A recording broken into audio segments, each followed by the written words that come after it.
Hey guys, so I am making this video for you guys out there who are in a situation where your cars are not starting. My I had an issue with my truck the other day, and it wasn't starting at all. And I did find out what the answer was, and I did get it to start. Everything was, everything's working fine now. But let me tell you guys what happened with with that. So basically, I was parked at a Home Depot and went to get some stuff. Came back out, tried to start the car, tried to start it, and nothing happened. Nothing happened. Like got in, and everything else worked. The dash, everything else worked. I just got this truck a couple months ago, but and it drove fine. Everything worked fine, except could not get it to crank this time around. But once I got in, everything, all the chimes were good, or all the everything worked, except it wouldn't crank. Like radio, blow motor, everything was working except it wouldn't crank. So I was like thinking to myself, okay, I wasn't in the Home Depot for that long. I was in the Home Depot for maybe like 45 minutes or something like that. Maybe I left the lights on. So first thing I did was I turned on the lights. And they were pretty bright. Went out, checked out the headlights, and they were pretty bright. I'm like, maybe it's not the battery. Because first thing that came to my mind is the battery. I don't know the history of the battery. So anyway, I popped the hood, looked at the battery. Battery was like 2 years old.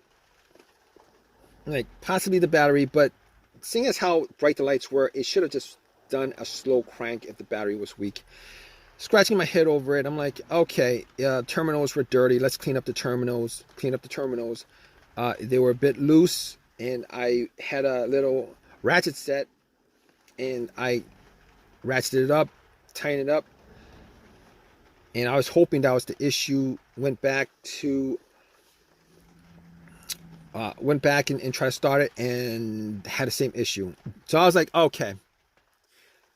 Crossing my fingers that it was the battery that was the issue, and I went back to the Home Depot, bought a battery for it, popped it in, and was hoping that would fix the situation, and nothing at all.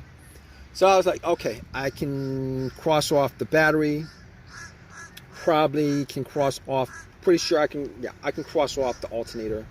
Battery, not the alternator, because if it was the alternator, definitely I would have been able to, the car would have turned on. The truck would have turned on. I would have been able to get like at least 20 miles off of driving just off the battery alone, without the alternator charging it. If you guys haven't done that, if you guys are in a situation where the alternator's dead, you guys could actually just pop in a fully charged battery and drive for a good 20-30 miles with all the accessories off. Good tip for you guys. But wasn't the alternator, so I was like, what's next? I'm gonna check the ground wires. And the ground wire was good from the negative of the battery. I actually did check that when I changed up the battery. The ground wire was good. It was connected. There's no corrosion on it. A little bit of rust, no corrosion. I'm like, okay, not the ground wire, not the battery, can eliminate the alternator. What else could it be? So I'm looking around. I'm like, fuses and relays. But before I did that, I was like, maybe it's possible that the car's computer is having issues. Maybe it's the PCMs that's causing it. So I went and I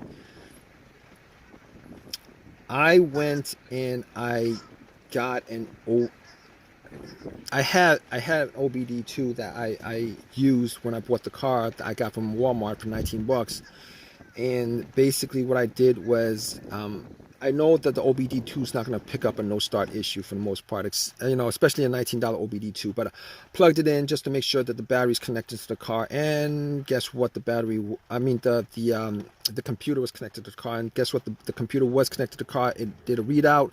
There was no codes, nothing that would cause this situation that it could pick up. That it could pick up. Everything was good. Okay, so I can rule out the car's computer not connecting to the car. Fine, can rule that out. At that point I was thinking, okay, I got a couple of easy fixes left with this. A couple easy fixes I have left with this. One of those easy fixes would be a fuse or relay. And I was crossing my fingers that it may be a relay. But thinking about it, I thought about it. I was like, okay, every time I try to start, and I did try to start at least 20 times, it would make a click. It would keep on making like one click on each try. And one click on each try, pretty sure that that's coming from the relay. All right, because if I had heard no click at all, I would know that maybe the relay was having issues, because the relay, that click is just a relay initiating from the battery to the battery initiating contact to the starter, battery to relay to starter. Anyway, at that point I was able to rule out the relay. Thinking more about it, I was like, maybe it's one of the fuses. Maybe it's the fuse to the starter. And I was thinking all these situations that I had previously, and before I got this truck, I actually did have an Acura, and one of those situations that occurred when I had that Acura was a no start, no crank situation. And it was no crank, no start situation in with that car, because I had no power to the car, and figured out that it was the main fuse that was blown. Pretty much connected two screwdrivers, two metal ends of the screwdrivers to where the fuse terminals were, and the car powered on and started up.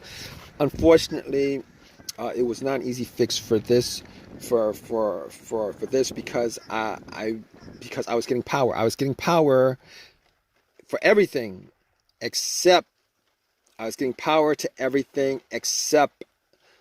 it won't crank. The engine won't crank. So I was like, okay, let's cross that off the list. The other fuse issue that I had was with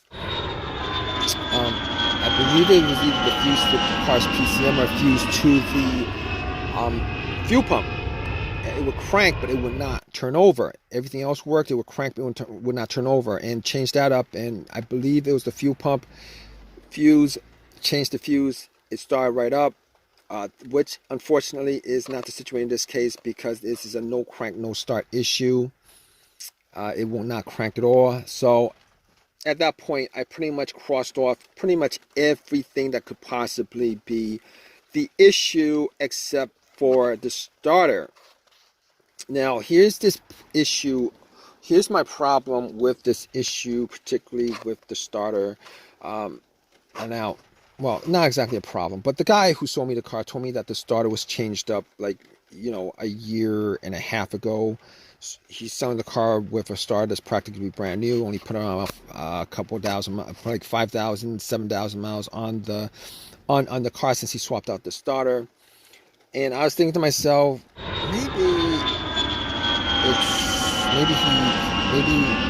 is the starter. Maybe it is the starter. So I was like, at that point, I was like, there's no way I could test it out. I could, but there's no way I could test it out, particularly in a Walmart parking lot. So I was like, I had my tools with me and everything. So called AAA. AAA picked up the truck, drove